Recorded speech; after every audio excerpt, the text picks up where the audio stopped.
Alright guys, my name is Wyatt, and today I'm going to be talking to you guys a little bit about a work experience I had a few years ago, which involved installing a shallow well water pump for an irrigation system.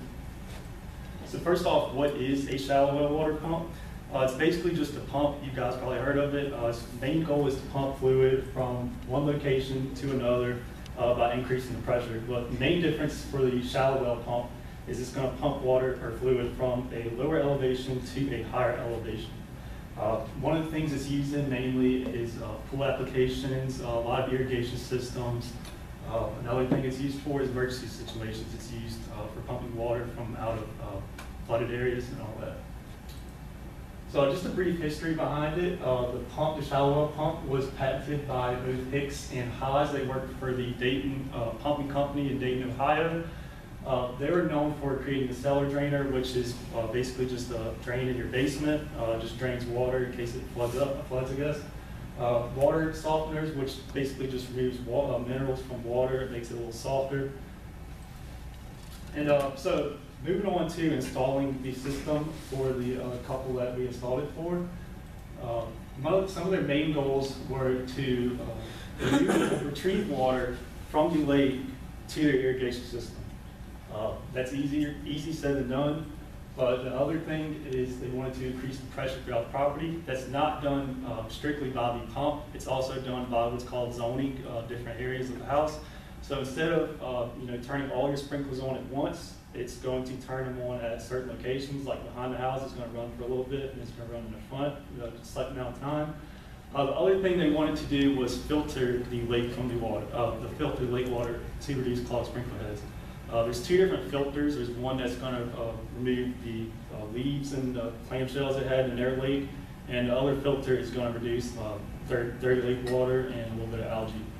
And they also wanted to make this self-automated. So what that means is, you don't want to go outside and have to turn it on, turn it off by hand. They can do this all from their phone, laptop, or just you name it. And the other thing they wanted to do was avoid paying large meter water bills every month. What that means is they're not going to use the city water. They're strictly going to be removing water from the lake to the irrigation system, so the only thing that's going to be paying for is a little bit of electricity. Now, why did we choose the shallow well water pump? Some pros behind it is it's very affordable. Affordable saying is about $400 to $1,500. I think theirs is around $600. There's no maintenance needed at all. You can install it with just local PVC pipe. You buy at a hardware store. You don't need expensive copper pipe or anything. And it's very durable. It's not going to rust. And a ton of rain. The only time it probably would rust, or in that case fail, if you just stuck it in water flat out. Just a few cons behind it. If the pump is not what's called primed, it's going to cavitate. And what that means is it's going to keep going and keep going and keep going until it eventually burns up. If any air or just any particles get in, the pump will burn up.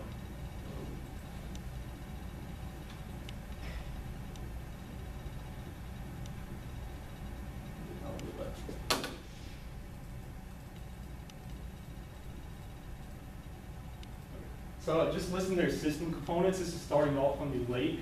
You see it's totally right now submerged above water. That's because their lake was drained at the time I got these photos. If you zoom in a little bit. You zoom in a little bit right here, you'll see what's a illuminable can filter. Basically it's going to block all the debris, which is the leaves, and there's a few clamshells right here. And if you go further up the hill right now on this photograph, I want y'all to focus on just this, what's called a solenoid valve. This is really key in the system. And just right around here where the solenoid valve is, you have that. You have the sediment filter. This is what's in charge of removing the dirty water, the algae. And then a little bit further up the hill, you have what's the pressure gauge, a storage tank, which is just a cell membrane. It's going to store water. And most importantly, you have the shallow well pump right here. Now, just a few components behind this. You have the inlet, you have the outlet, you have the impeller, which is going to create that high pressure water going to the sprinkler system. And most importantly, this is what the pump might burn up. So if anything gets beyond the seal right here, which is just the yellow thing, it's going to get any water or anything. It's going to hit these bearings right here, which are lubricated with oil. And if it loses any lubrication, the shaft's going to keep going, and it's going to eventually burn up, and you have to replace the pump. So this is just a few little bit of thermodynamics behind it, just a work relation. Work goes in, work goes out, the pressure times volume this will mount to. And right here you have the efficiency of the pump. This is mostly what I learned in Thermo about it. So you have fluid going in at a small PSI, it's going to go out at a higher PSI, which is going to be basically the work out over the work in. Now this is the most important part. This is just explaining a little bit of how the pump works, so how it cycles the water from the lake to the sprinkler system. So let's say I just installed it and I wanted to turn the sprinkler system on for the first time. So the pump's going to turn on, as it's seen right there. Water's going to flow up to it. The water's going to flow into the storage tank and to the sprinkler systems. Now the pipe under here is where it's going to flow to the sprinkler system. It's not seen right here. And it's also going to flow a little bit into this sediment filter right here, which is going to reduce the clogged sprinkler heads. Now let's say the pump reaches 60 psi and the sprinkler shut off. So it's basically going to store water or anything in there. As long as it's 60 psi, the pump will be off. Anything below that, the pump is going to be on. So let's say the pump reaches 60 psi, the pump's going to turn off, and the water's going to stop cycling from the lake, and it will still have water inside the system.